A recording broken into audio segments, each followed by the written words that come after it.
Bapak Ibu, saudara-saudari sidang Jumat yang dikasihi oleh Tuhan. Salam sejahtera bagi kita sekalian. Kembali kita akan bergumul dengan kebenaran firman Tuhan. Saat ini, puji Tuhan, kita akan kembali mendengarkan kebenaran firman Tuhan berdasarkan Almanak Nas Gereja Kalimantan Evangelis. Saat ini bagi kita ialah dari kitab Perjanjian Lama, kitab Yeremia pasal 30.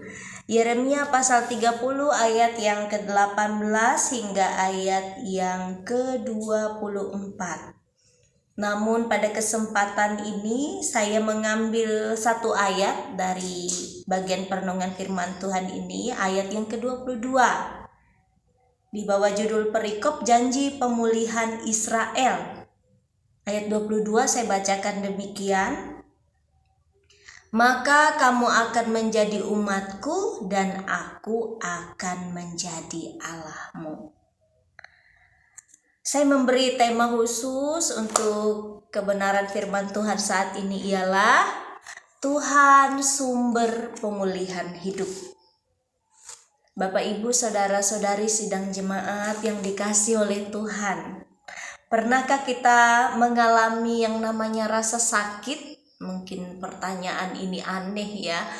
Namun saya pikir pertanyaan ini mengajak kita kembali mengingat momen-momen sulit dalam hidup, karena sakit yang saya maksudkan di sini bukan hanya soal sakit secara fisik, tetapi juga soal rasa, soal hati, soal mental, soal keadaan.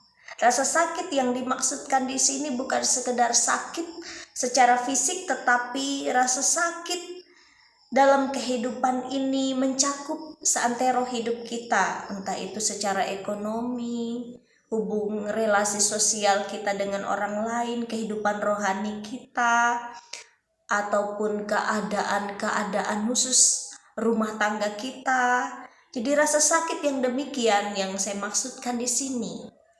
Kapan momen itu terjadi, Bapak Ibu saudara-saudari sidang jemaat Tuhan? Apakah itu sudah telah kita lalui atau bahkan kita sedang mengalami hal itu? Lalu apa yang kita harapkan saat rasa sakit itu melanda kita? Ingin sembuhkah kita? Atau kita sudah siap dengan akhir dari cerita rasa sakit itu? Putus asakah kita atau pasrahkah kita, atau bahkan justru rasa sakit itu memberi kita kekuatan yang tidak terhingga, membuat kita memandang hidup jauh lebih tangguh. Nah Bapak Ibu saudara-saudari sidang jemaat yang saya kasih dalam Tuhan kita Yesus Kristus, Israel pun dalam cerita firman Tuhan saat ini juga sedang mengalami masa-masa rumit, di mana rasa sakit yang mereka alami di masa pembuangan bukan sekedar rasa sakit secara fisik. Kalau secara fisik mungkin tidak usah ditanya, tentu hal itu banyak yang mereka alami pada masa itu. Namun juga menyertai itu sakit secara mental, sakit secara spiritual, secara ekonomi, relasi sosial, bahkan mungkin relasi mereka dengan Allah sedang dibantai habis di masa itu. Bahkan mungkin tentang identitas dan gambar diri mereka pun tidak bisa berharap banyak untuk dipulihkan. Namun kali ini janji Tuhan dalam firman-Nya membawa angin segar bagi bangsa Israel. Mereka butuh iman dan pengharapan yang kuat untuk dapat melihat janji Tuhan itu digenapi untuk memulihkan mereka.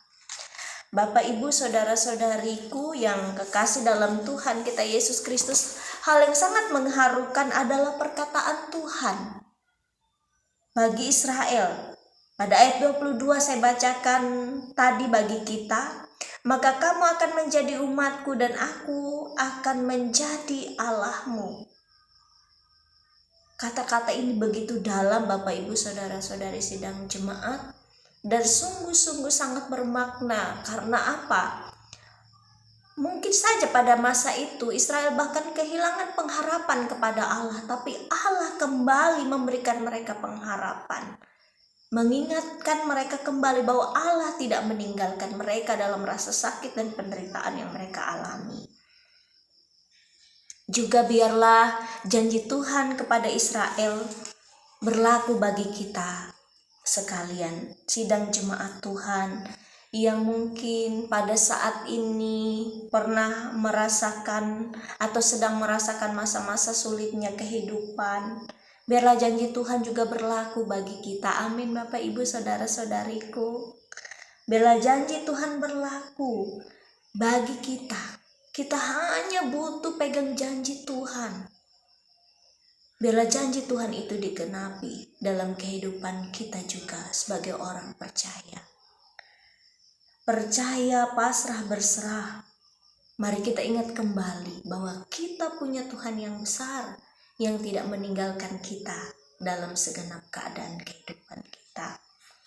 Bapak Ibu sidang jemaat yang saya kasih dalam Tuhan kita Yesus Kristus, mungkin juga masa-masa sulit itu yang kita alami di masa lalu maupun pada saat ini membuat kita menjadi orang-orang yang bisa kehilangan harapan kepada Tuhan.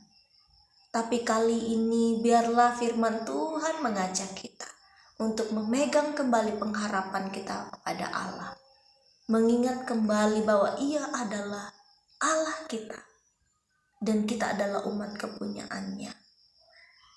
Kita akan menjadi anak-anak yang Ia kasihi. Tuhan memberkati kita, memampukan kita untuk memegang kembali janji Tuhan. Tuhan tidak meninggalkan kita dalam segala keadaan kehidupan kita. Tuhan menolong dan memampukan kita melakukan firman-Nya. Mari kita berdoa. Tuhan, kami bersyukur atas firman-Mu. Kami tidak bisa memastikan bahwa kami akan selalu baik-baik saja. Kami tidak bisa memastikan bahwa kami akan selalu selamat menjalani tantangan dan perkara kehidupan. Terkadang juga ada momen kami harus jatuh.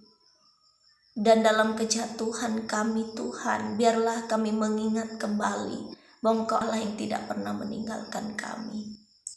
Biarlah melewati momen-momen kejatuhan, keterpurukan, rasa sakit yang Tuhan izinkan terjadi dalam hidup kami. Biarlah menjadi bagian terpenting untuk kami melihat kembali bagaimana Allah hadir untuk memulihkan kehidupan kami kembali. Bahkan kami bisa jauh lebih kuat dari masa-masa kehidupan kami di masa lampau. Diberkatilah setiap orang yang mendengarkan firman-Mu Tuhan. Berikan semangat dan pengharapan bagi setiap orang yang sedang merindukan dan mengharapkan pemulihan dari Tuhan. Diberkatilah warga jemaat-Mu yang sakit secara fisik, yang sakit dalam kehidupan spiritual, mental, secara ekonomi, relasi sosial, relasi kami dengan Allah. Biarlah Engkau memulihkan kami Tuhan, seperti Engkau memulihkan Israel. Dalam nama Tuhan Yesus kami berdoa. Amin. Terima kasih sudah mendengarkan firman Tuhan. Tuhan memberkati kita. Biarlah kiranya firman Tuhan menjadi sumber kekuatan yang tidak terhingga bagi orang-orang percaya. Shalom.